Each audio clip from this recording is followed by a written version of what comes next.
Salah satu fasilitas dari rumah retret dan penginapan imam-imam SVD Provinsi Polandia adalah Kapela Misi, tepatnya berada di belakang saya, yang mana para tamu datang ke sini tidak hanya beristirahat secara fisik, tetapi mereka juga selalu menimba pengalaman rohani dari misa kudus dan doa-doa pribadi yang mereka persembahkan kepada Tuhan. Selamat datang di Kapela Misi Santo Josef Raina Demet, Krnica Morska.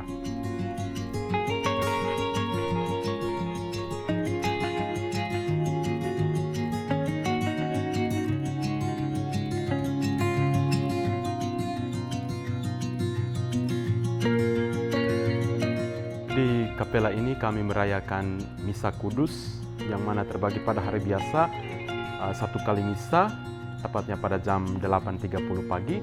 Sedangkan pada hari Minggu kami melayani 4 kali misa yang terbagi ke dalam beberapa bagian. Misa pertama pada hari Sabtu sore jam 5, itu khusus untuk para turis yang akan berangkat pada hari Minggunya, sehingga mereka bisa datang untuk misa pada hari Sabtu sore. Sedangkan pada hari Minggu kami melayani 3 kali misa, itu misa pertama jam 8.30, misa kedua jam 10, dan misa ketiga jam 8 malam. Jadi para turis bisa memilih waktu yang tepat untuk mereka datang misa. Dan kapela ini bisa menampung 80 umat. Tetapi ketika pada misa seperti misa jam 10 itu begitu banyak umat, mereka bisa duduk sampai di luar taman dari kapela ini dan taman dari rumah penginapan ini. Di dalam Kapela Misi ini juga kita dapat melihat informasi seputar Serikat Sabda Allah, khususnya sejarah Bapak pendiri Santo Arnoldus Jansen dan juga Santo Josef Raina Demet. Pelindung dari rumah penginapan dan rumah retret dan juga Kapela Misi ini adalah Santo Josef Raina Demet, dan kita dapat melihat di sini ada religi Santo Josef Raina Demet yang ditempatkan di Kapela Misi ini.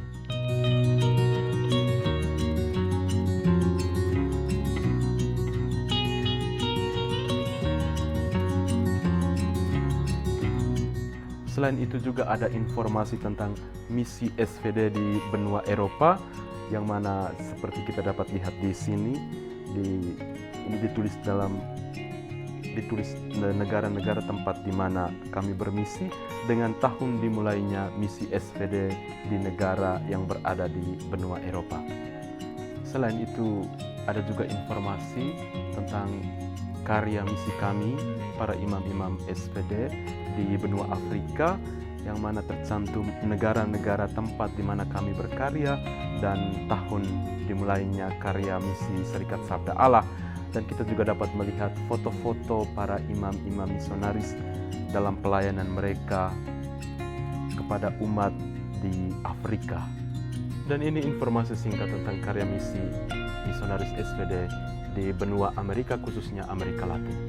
Selain itu ada juga stola dari beberapa negara, khususnya negara Amerika Latin. Seperti ini stola dari negara Ekuador dan ini dari negara Meksiko. Sekilas informasi tentang karya misi para misionaris SVD di benua Australia dan sekitarnya, dan beberapa gambar yang merepresentasikan karya misionaris di benua tersebut.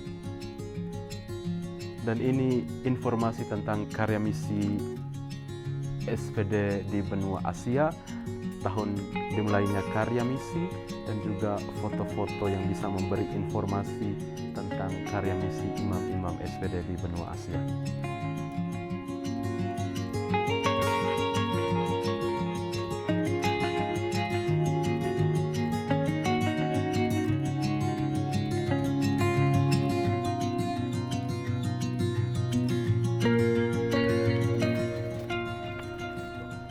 Kami juga menyiapkan buletin, namanya buletin misionaris. Ini buletin yang ditulis oleh para imam-imam misionaris yang berkarya di luar. Tujuannya adalah supaya umat-umat yang hadir bisa mengambil dan membaca dan mengetahui informasi seputar misi, Selain itu, mereka juga bisa memberikan derma atau sumbangan untuk para misionaris yang berkarya di daerah-daerah yang dalam kategori miskin dengan memberikan sumbangan kepada misionaris yang berada di luar Polandia.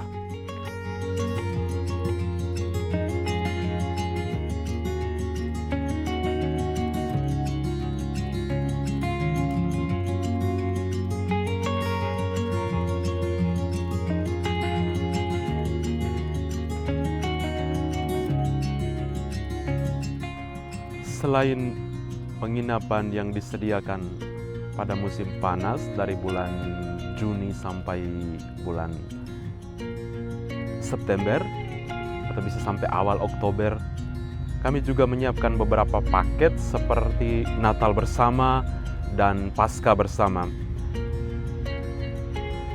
2-3 bulan sebelum itu sudah disebarkan informasi terkait Natal bersama, hal-hal yang dibuat, dan begitu banyak orang yang mendaftar. Bahkan sampai saking banyak orang yang mendaftar maka tidak ada tempat lagi. Biasanya kami menampung sampai 80 tamu. Paling banyak, paling tinggi itu 80 tamu. Dan kegiatan Natal bersama itu mereka berkumpul bersama, ada istilahnya vigilia. Vigili berarti duduk makan bersama sebagai satu keluarga. Itu juga bagian dari aspek pewartaan. Lalu malamnya kita misa bersama, lalu besok paginya ada makan pagi bersama, lalu misa, setelah itu rekreasi bersama. Begitupun dengan Paskah bersama itu mulai dari Kamis Putih, Jumat Agung, Sabtu Haleluya, dan Minggu Paskah.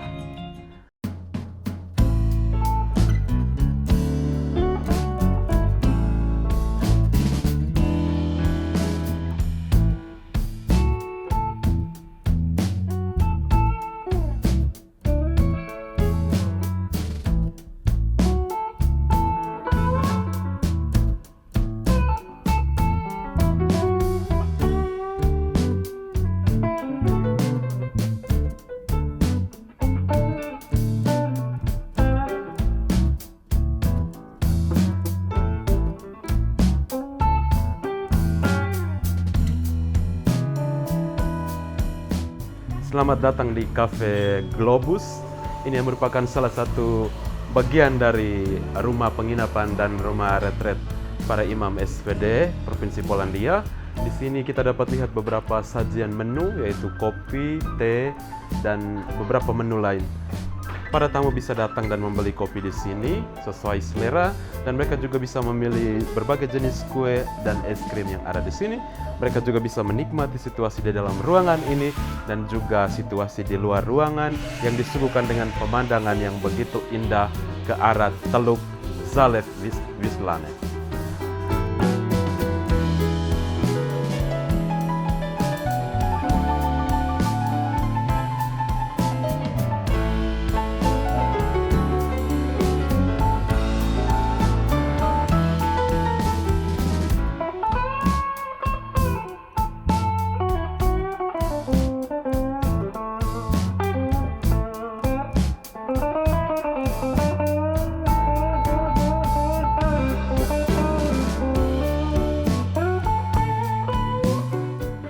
Rumah penginapan dan rumah retret SPD juga menyediakan salah satu tempat, yaitu minibar dan kafe di atas lantai 4. Di sini disediakan beberapa menu minuman seperti alkohol dalam skala besar dan skala kecil, dan juga ada kopi. Banyak tamu yang datang untuk menikmati situasi sore hari.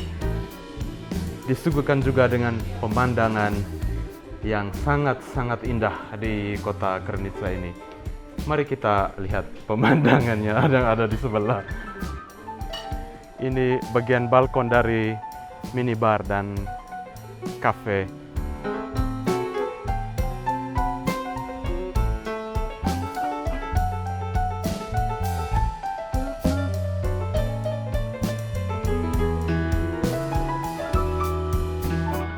Di sini para tamu bisa menikmati sunset dan juga bisa menikmati panorama yang ada di sekitar kota Krynica Morska, seperti teluk yang ada di situ, dan juga kota Krenisa yang ada di sebelah situ.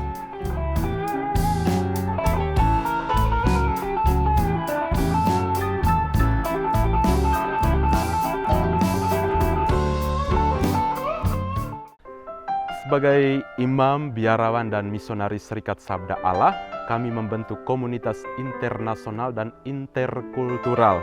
Karena itu di komunitas kami ini kami berjumlah 3 orang, 2 imam dan 1 bruder. 2 dari Polandia, sedangkan saya sendiri dari Indonesia. Dan 1 pater orang Polandia, dia berperan sebagai kepala rumah dan direktur rumah retret dan penginapan ini. Dan 1 bruder yang bekerja sebagai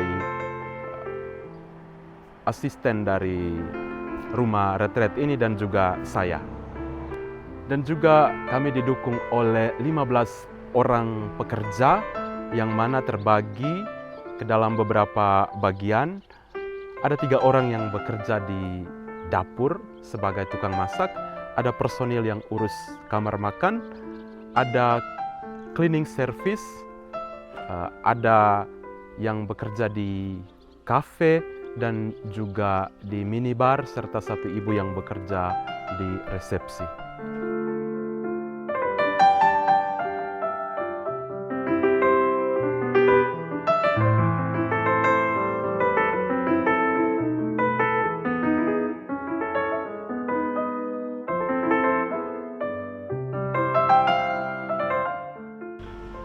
Pengalaman yang berkesan ketika saya bekerja di tempat ini, pertama dari segi kerohanian, bahwa tempat ini tidak hanya dibangun sebagai tempat bisnis semata, tetapi juga ada satu sisi bahwa ada pewartaan, evangelisasi. Kita membina iman umat lewat misa, lewat khotbah renungan, lewat doa bersama, dan juga pertemuan-pertemuan yang berkaitan dengan misi, khususnya misi Serikat Sabda Allah yang tersebar di beberapa negara. Kesan berikutnya bahwa untuk membangun sebuah usaha itu tentu dibutuhkan suatu perjuangan. Dari tahun 96 bangunnya tidak semegah seperti ini. Dan ketika tahun 2005 pelan-pelan mulai mengalami perubahan. Dan perubahan sangat signifikan itu terjadi pada masa pandemi, ketika di mana usaha-usaha semua lagi tidak menentu. Di tempat ini dibuat perubahan, artinya dibuat bangunan, dibangun baru beberapa bagian dan merehab beberapa bagian tempat yang dirubah sehingga menjadi lebih indah. Dan menurut pimpinan di sini mungkin itu karya Tuhan. Ketika dalam situasi seperti itu, kami rumah tempat ini direhab sehingga ketika selesai pandemi sudah mulai mereda, rumah ini bisa dibuka dan kembali orang-orang datang ke sini untuk mengalami situasi yang baru di Laut Baltik, tidak hanya secara fisik tetapi juga secara rohani. Ada hal yang sangat berkesan bagi saya bahwa ketika beberapa bulan lalu ada kesepakatan untuk membangun minibar. Satu hal yang berkesan bahwa tempat minibar ini harus mempunyai jarak dengan tempat seperti kapela atau tempat-tempat kudus minimal 50 meter. Dan ketika mereka datang, para petugas datang dan mereka harus menyelidiki secara teliti jarak dari tempat bar itu dengan kapela. Jika jaraknya tidak sesuai, maka itu akan ditutup. Yang berikutnya bahwa soal pajak, selain pajak bumi bangunan, tetapi di sini juga ada namanya pajak udara. Maka setiap orang yang datang ke tempat ini wajib membayar pajak udara, yang mana bukan mereka yang membayar, tapi tempat penginapan itu yang membayar pajak udara bagi para tamu. Yang kedua adalah pajak sampah. Itu juga yang membuat saya heran-heran. Karena di Indonesia kita tidak punya pajak sampah, tapi di sini ada pajak sampah. Itu ada juga golongan pajak sampah yang macam kalau kita datang sudah dipilah-pilah, maka pajaknya akan lebih murah ketimbang sampah yang tercampur, itu akan harganya jauh lebih mahal.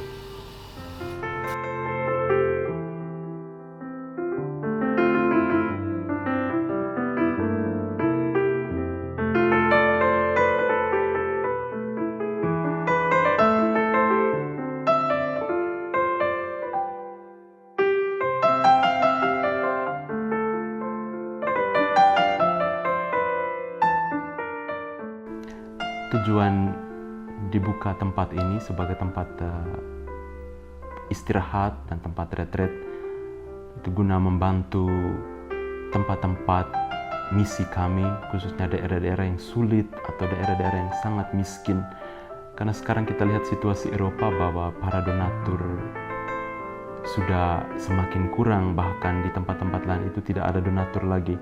Maka para imam, para biarawan harus berusaha sedemikian sehingga perjalanan misi yang dijalankan oleh misi kami dapat berjalan dengan baik dan lancar, dan setidaknya ada finansial yang membantu kelancaran misi kami.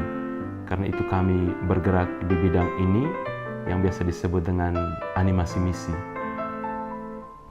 Ketika saya berada di tempat ini, awalnya saya merasa risih karena di tempat ini kita berurusan dengan hal-hal yang bersifat bisnis.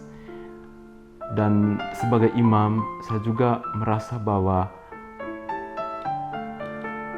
seorang imam lebih berfokus pada pekerjaan-pekerjaan yang sifatnya rohani dan bukan jasmani. Artinya pelayanan kepada sakramen-sakramen, kepada umat yang membutuhkan. Tapi ketika saya berada di sini, saya merasa bahwa ada sesuatu yang baru. Bagaimana kami bisa mendamaikan hal yang rohani dan hal yang duniawi. Kami tetap berbisnis, tetapi kami tidak melupa identitas kami sebagai imam, sebagai biarawan dan misionaris Serikat Sabda Allah.